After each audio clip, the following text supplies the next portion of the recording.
ഏകദേശം 180-ലേറെ തവണ ഖുറാനിൽ സമഅ എന്ന പദം പ്രയോഗിക്കുന്നുണ്ട്. കേൾവി 180-ലേറെ തവണ, 140-ലേറെ തവണ, 150ഓളം, ഏകദേശം 145ആണെന്ന് ഞാൻ ഓർക്കുന്നു.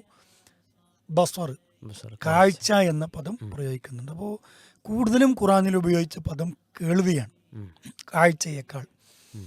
അതുമാത്രമല്ല, ഈ കേൾവിയും കാഴ്ചയും ഒരുമിച്ച് ഖുറാനിൽ പ്രയോഗിച്ച ചില ഭാഗങ്ങളുണ്ട്.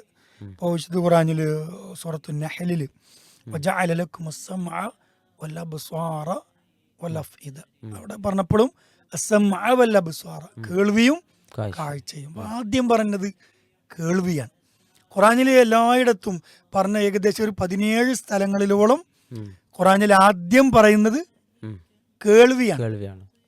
ധാരാളം ആയത്തുകളിൽ സൂറത്തു ഇൻസാനിൽ ഇന്നാ ഖലഖനൽ ഇൻസാന മിൻ നുത്ഫത്തിൻ അംശാജിൻ നബ്തലീഹി ഫജഅൽനാഹു സമീഅൻ ബസീറ. സമഅ എന്നുള്ള കേൾവിയാണ് അള്ളാഹു ഖുറാനിൽ ആദ്യം പറയുന്നത്. അപ്പോൾ ഖുറാനിൽ ഓരോ പ്രയോഗത്തിനും വിശാലമായ അർത്ഥതലങ്ങളുണ്ട്. എന്തുകൊണ്ടാണ് ബസ്വർ രണ്ടാമത് പറഞ്ഞത്, കാഴ്ചയെ രണ്ടാമത് പറഞ്ഞ് കേൾവിയെ ഒന്നാമത് പറയാനുള്ള കാരണം, കേൾവിക്ക് പ്രഥമ സ്ഥാനം കൊടുക്കാനുള്ള കാരണം എന്നാണ്. ഈ ലിസണിങ്, ഹിയറിങ്, കേൾവി എന്നുള്ളത് ഒരു മനോഹരമായ ഒരു കലയാണ്. അത് എനിക്ക് തോന്നുന്നത് ഖുറാൻ പ്രയോഗിക്കുമ്പോൾ, ഖുറാനിൻ്റെ പ്രയോഗങ്ങൾ കാണുമ്പോൾ കാഴ്ച എന്ന ആ ഒരു കലയേക്കാൾ മനോഹാരിതമാണ് കേൾവി എന്ന കല. അതുകൊണ്ടാണ് ആദ്യം കേൾവി പിന്നെ കാഴ്ച, സമീഅൻ ബസീറ എന്ന് പറയാൻ കാരണം. അതിന് ചില കാരണങ്ങൾ നമുക്ക് കാണാൻ കഴിയും. അതിലൊന്നാമത്തത്, ഈ ഒരു കുഞ്ഞ് ഉമ്മയുടെ ഗർഭപാത്രത്തിൽ രൂപാന്തരപ്പെടുമ്പോൾ സയൻസ് പ്രകാരം, ഭ്രൂണശാസ്ത്ര പ്രകാരം ഒരു 6ാമത്തെ ആഴ്ച എത്തുമ്പോഴാണ് കുട്ടിക്ക് കാത് രൂപപ്പെടുന്നത്, ചെവി രൂപപ്പെടുന്നത്. പിന്നീട് ഒരു 23 ആഴ്ചകളാകുമ്പോഴേക്കും ഇത് പ്രവർത്തിക്കാൻ തുടങ്ങും, കാത് പ്രവർത്തിക്കാൻ തുടങ്ങും, കേൾക്കാൻ തുടങ്ങും. എന്ത്? പുറത്തുള്ള ശബ്ദങ്ങൾ ഈ കുട്ടി, അകത്തുള്ള കുട്ടി കേൾക്കാൻ തുടങ്ങും. അതുകൊണ്ടാണ് ചില പണ്ഡിതന്മാരുടെ കിതാബുകളിലൊക്കെ നമ്മൾ വായിച്ചിട്ടുണ്ട്, ഈ ഗർഭിണികളായ സ്ത്രീകൾ അവരെന്ത് ചെയ്യണം? ഖുർആൻ പാരായണം ധാരാളം കേൾക്കണം, അത് പാരായണം ചെയ്യണം. കാരണം കുട്ടി അത് സ്വാധീനിക്കും എന്നുള്ളത് കൊണ്ടാണ്. ആ ഉമ്മയുടെ പാരായണവും ഉമ്മയുടെ കേൾവിയും കുഞ്ഞിനെ സ്വാധീനിക്കും എന്നുള്ളത് കൊണ്ടാണ് അത് പണ്ഡിതന്മാരൊക്കെ അവരുടെ കിതാബുകളിൽ ഉൾപ്പെടുത്താനുള്ള കാരണം. അതിന്ന് സയൻസ് പറഞ്ഞിട്ടുള്ളതുമാണ്.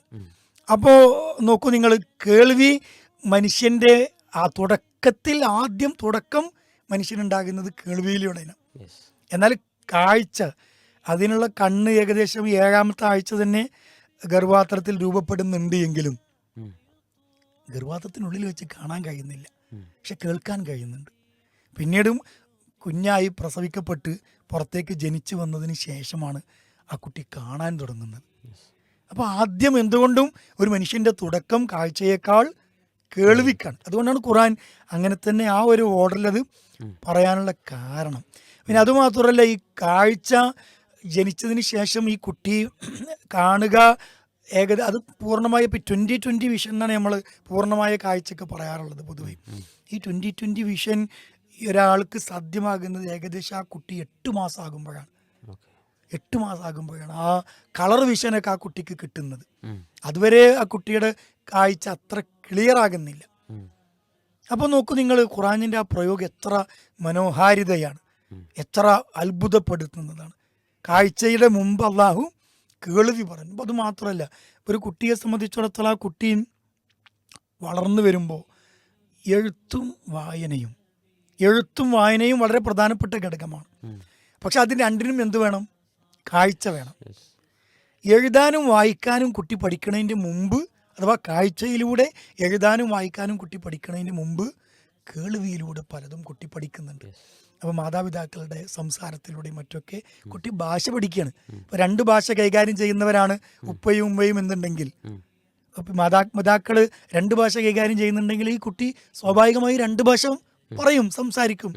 അത് കാഴ്ചയിലൂടെ എഴുത്തും വായനയും പരിചയിക്കുന്നതിന് മുമ്പാണ് ആ കുട്ടിക്ക് അത് കിട്ടുന്നത്.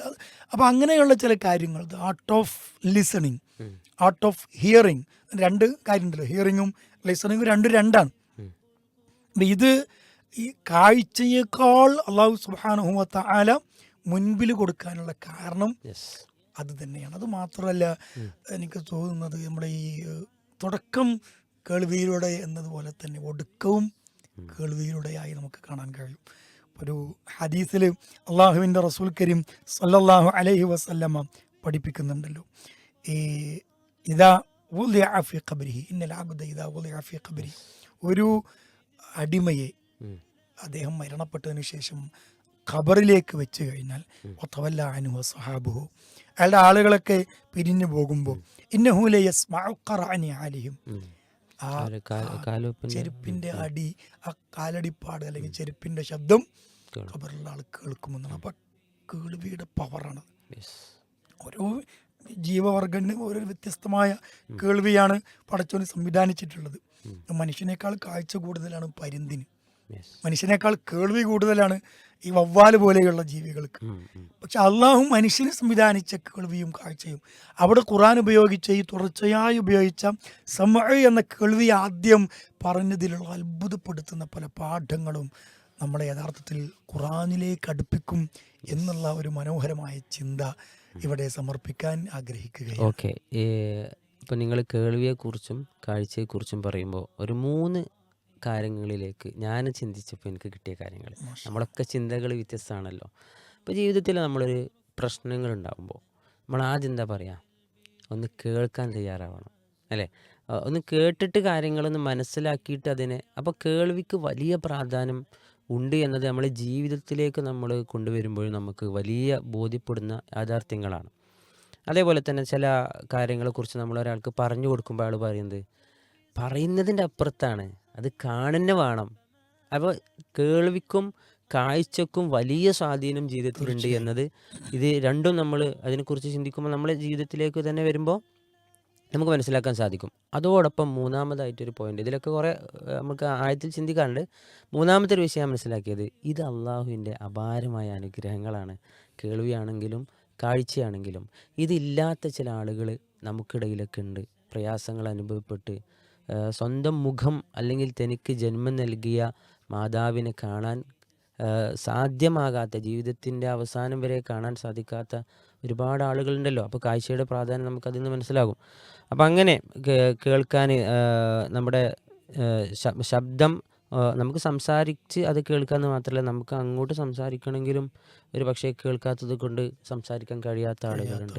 ഇങ്ങനെ ഒട്ടനവധി അനുഗ്രഹങ്ങൾ കൂടിയാണ്, അനുഗ്രഹങ്ങളിലെ ഏറ്റവും വലിയ അനുഗ്രഹങ്ങൾ കൂടിയാണ് എന്ന് കേൾവിയും കാഴ്ചയും തിരിച്ചറിഞ്ഞ് അതിന് റബ്ബിന് സ്തുതി നന്ദിയും അർപ്പിക്കാനുള്ള ഒരു സാഹചര്യം നമ്മുടെ ജീവിതത്തിൽ അള്ളാഹു ഉണ്ടാക്കി തരട്ടെ എന്നീ സന്ദർഭത്തിൽ പ്രത്യേകം പ്രാർത്ഥിക്കുക കൂടി ചെയ്യുകയാണ്.